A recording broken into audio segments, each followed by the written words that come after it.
Bonjour chers frères et sœurs, comment allez-vous? Moi je vais bien.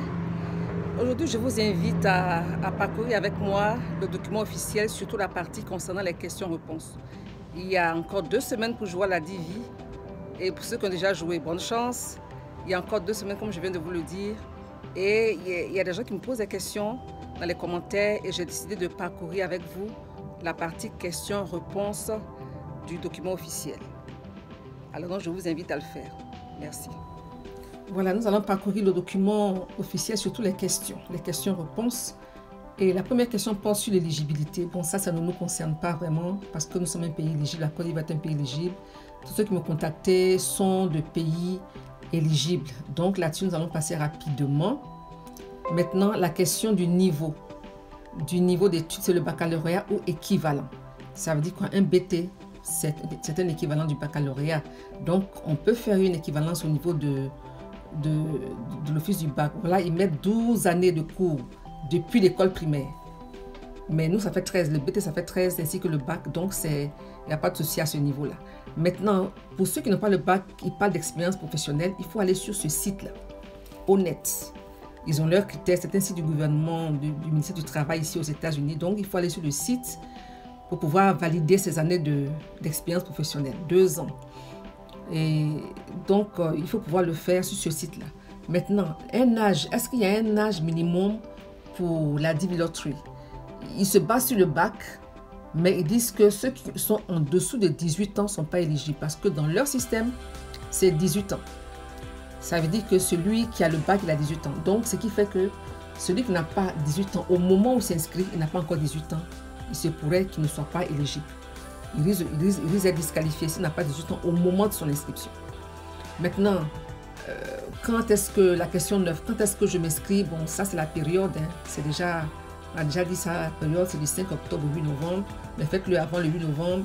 Et puis, l'autre question, est-ce que je suis déjà aux États-Unis? Est-ce que je peux le faire? Oui, tu peux le faire, mais je suis déjà aux États-Unis. Et puis, une seule inscription.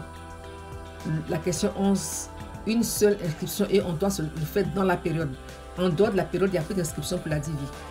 Maintenant, question 12. Est-ce que mon épouse et moi pouvons nous inscrire séparément? Oui, en tant qu'applicant principal. Ce que nous disons là, ça concerne les applicants principaux. Applicant principal, chacun peut faire applicant principal avec les autres comme dépendants. J'ai déjà expliqué ça dans une de mes vidéos. Maintenant, la famille. Quels sont les membres de la famille que nous incluons?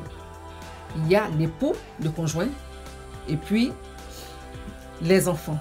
Donc, pour le conjoint, dans les détails, il faut que vous soyez légalement marié. Légalement marié. Si vous êtes divorcé, ce n'est pas la peine de voir votre conjoint.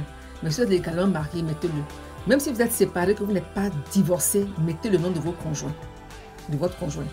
À moins que vous soyez séparé par une décision de justice, là c'est autre chose. Mais s'il n'y a pas de document de justice qui vous sépare, qui vous divorce, mettez le nom du conjoint. Même s'il y a des problèmes, mettez son nom. On met toujours le nom du conjoint. Même si vous prévoyez divorcer plus tard, mettez le nom du conjoint. Et puis pour les enfants, tous les enfants vivants, célibataires et moins de 21 ans. On peut mettre aussi les enfants qu'on a adoptés avec document. On peut mettre aussi les enfants du conjoint. Les familles recomposées, mettez tous vos enfants. Et même ils donnent la possibilité de mettre les enfants du conjoint même qui a divorcé. C'est-à-dire que vous avez un conjoint, il a divorcé, vous avez divorcé, mais il avait un enfant qui est comme ton enfant que tu as élevé, tu peux le mettre.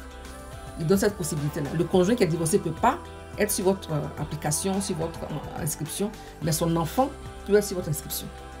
Parce que peut-être que vous avez élevé l'enfant depuis longtemps et tout ça. Bon, évidemment, si vous êtes sélectionné, ils vont vous demander peut-être des preuves, hein, des photos et tout ça, pour prouver que l'enfant était avec vous depuis longtemps.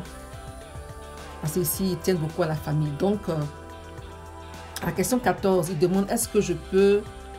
voilà, ici pour les enfants, je reviens aux enfants. Ils disent, il faut mettre tous les enfants. Il a mis all, tous les enfants.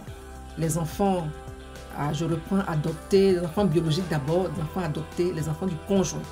Même si les enfants sont divorcés, même si vous êtes divorcé avec le conjoint, son enfant peut s'inscrire, peut être sur votre liste. Les parents, c'est-à-dire les frères et sœurs, les parents ne peuvent pas être dedans.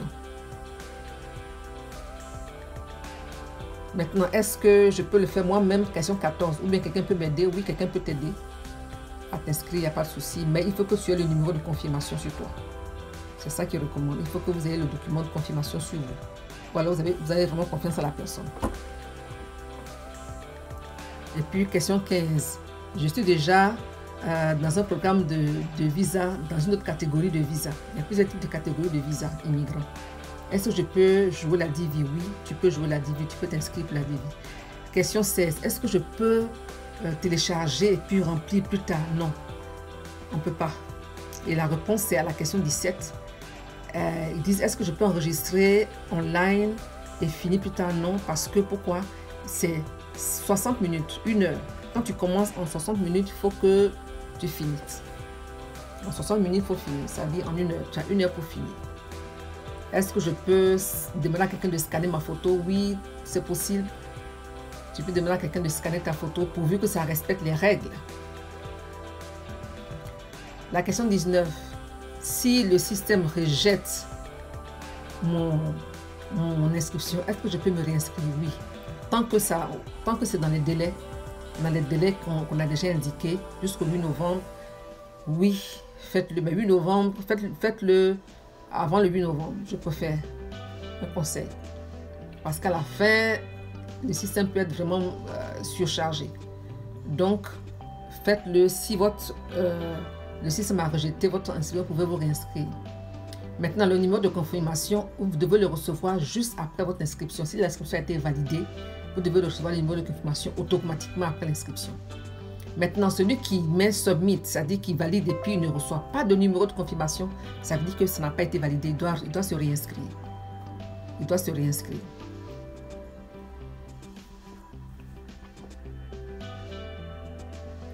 La sélection. Comment je sais que je suis sélectionné? C'est avec le numéro de confirmation et le site internet l'a indiqué dvprogram.state.gov. C'est là-dessus que vous allez pouvoir si vous êtes sélectionné. La question 23 dit, comment je sais que je ne suis pas sélectionné? C'est la même chose. Hein? C'est pareil, il faut aller là-bas pour voir avec votre numéro de confirmation si vous êtes sélectionné ou pas. Question 24. Et si je perds mon numéro de confirmation? Faites tout pour ne pas perdre. Mais si vous perdez, ils ont prévu un moyen de vous faire retrouver votre numéro de confirmation sur la base de votre adresse email. Et là, c'est important. L'adresse email que vous donnez à l'inscription, il faut que ce soit une adresse que vous utilisez. Absolument. Parce que c'est sur cette adresse-là qu'ils vont se baser pour vous faire retrouver votre numéro de confirmation. Et pouvoir l'utiliser maintenant pour voir si vous êtes sélectionné. Donc, on peut retrouver le numéro de confirmation. Maintenant, question 25. Est-ce que je vais recevoir une information du département d'État par email ou par boîte postale? Non. La réponse est non. Ils ne le font pas. Ils ne le font pas et ils indiquent que les sites internet qui finissent par gov, voilà, c'est le site là qui sont le site officiel. Tous les autres sites qui finissent par com, org, net, c'est pas officiel. Et ils n'endossent pas tout ce qui est dit sur ces sites-là. Leur site, c'est gov.gov. Donc, ils nous avertissent aussi des scammers, comme on dit, les arnaqueurs. Donc, le warning, les arnaqueurs, il dit que les gens pourraient vous envoyer des emails pour dire que vous êtes sélectionné et tout. Non, c'est pas eux. Eux, ils n'envoient pas de email pour dire à quelqu'un qu'il est sélectionné. Il faut aller sur le site travel.state.gov. Voilà, ils indiquent encore le site. Toujours, ils indiquent le site. Et ils vont vous prendre de l'argent. Des gens qui vont vous demander de l'argent. Faut pas suivre ces choses-là.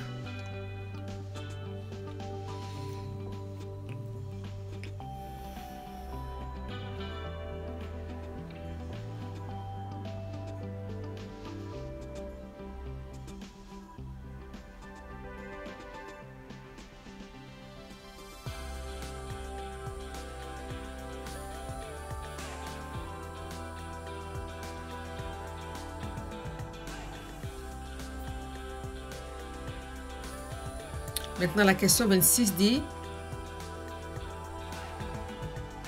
combien de personnes seront sélectionnées pour la DV 2024? Ils vont sélectionner un certain nombre de personnes, mais il y a 55 000 visas disponibles. mais généralement, ils sélectionnent plus. Je ne sais pas s'ils vont sélectionner 60 000 ou 70 000 personnes, mais en tout cas, il y a 55 000 visas disponibles. Pourquoi ils font ça? Parce que parmi tous ceux qui sont sélectionnés, il y a des gens qui ne seront pas éligibles. Il y en a qui ne vont pas remplir les critères, soit les critères de formation, on a parlé de diplômes. S'il est sélectionné qui n'a pas les diplômes qu'il faut, il ne pourra pas partir. Et si les gens sont sélectionnés et que quelquefois malheureusement il y a un décès, si l'applicant principal décède aussi, les gens ne pourront pas partir. Donc, il y a des situations qui font que les sélectionnés ne peuvent pas partir. Donc, ils sélectionnent un peu plus de gens qui ont de visas. Donc, il y a 55 000 visas, c'est ce qu'il faut retenir, 55 000 visas pour le monde entier. Et donc, il faut faire vite pour ceux qui seront sélectionnés, faites vite. Donc, faites vite pour remplir quand vous savez que vous êtes sélectionné. Mais là, il dit, comment est-ce que, la question 27, comment est-ce que les gens seront sélectionnés? Bon, après avoir accepté toutes les inscriptions, il y a un ordinateur qui va choisir les gens de façon aléatoire. Ça va se faire de façon hasardeuse. Ce n'est pas un comité qui va s'asseoir pour analyser les dossiers. Non, ce n'est pas sur analyse de dossier. Ça se fait de façon aléatoire. Aléatoire. Et puis, également, question 28 qui va venir. Les gens qui sont déjà aux États-Unis, qui ont joué et qui sont sélectionnés. Par exemple, c'est étudiant, il est venu étudiant et il a un statut d'étudiant. Donc, il joue la div, il est sélectionné, ils peuvent ajuster leur statut au niveau de l'immigration. Ils peuvent ajuster leur statut au niveau de l'immigration.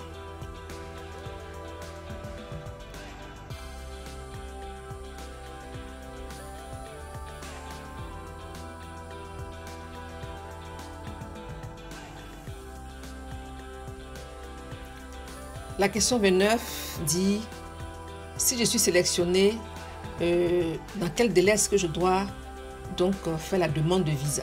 Diversité. Ils répondent que quand vous êtes sélectionné, ils vous encouragent à demander le visa le plus tôt possible. Le plus tôt possible à cause du nombre de visas disponibles. Donc, ça va venir tout à l'heure, vous allez voir la question 29. Voilà, c'est la question 29. Quand vous êtes sélectionné, faites tout pour remplir le plus tôt possible. Et donc, il donne le temps dans lequel vous devez ajuster votre statut pour ceux qui sont aux États-Unis ou appliquer, ou comme on dit, appliquer, demander le visa. Et si quelqu'un, celui qui a un applicant principal décède, s'il décède, ça annule tout le dossier. S'il décède avant d'être arrivé aux États-Unis, ça annule le dossier. S'il était déjà arrivé, c'est différent. Mais s'il décède avant de partir aux États-Unis, votre cas est clos. Même les dépendants ils ne pourront pas arriver aux États-Unis. Même si on a déjà eu le visa, ils ne pourront pas venir. C'est une des raisons pour lesquelles ils sélectionnent plus de personnes qui ont de visa. Parce qu'il y a des choses comme ça qui arrivent. Et maintenant, pour les frais pour s'inscrire, il n'y a pas de frais. Évidemment, pour s'inscrire, il n'y a pas de frais. On l'a dit et on le dit souvent. Il n'y a pas de frais. Mais quand vous demandez le visa et que vous allez à l'ambassade, vous payez les frais de l'ambassade qui ne sont pas remboursables. Même si vous n'avez pas le visa, on ne vous rembourse pas votre argent. Donc, vous payez les visas à l'ambassade et après avoir obtenu les visas, vous payez maintenant la green card avant d'arriver sur le territoire américain. Voilà, en gros, ce que je voulais faire pour informer un peu plus.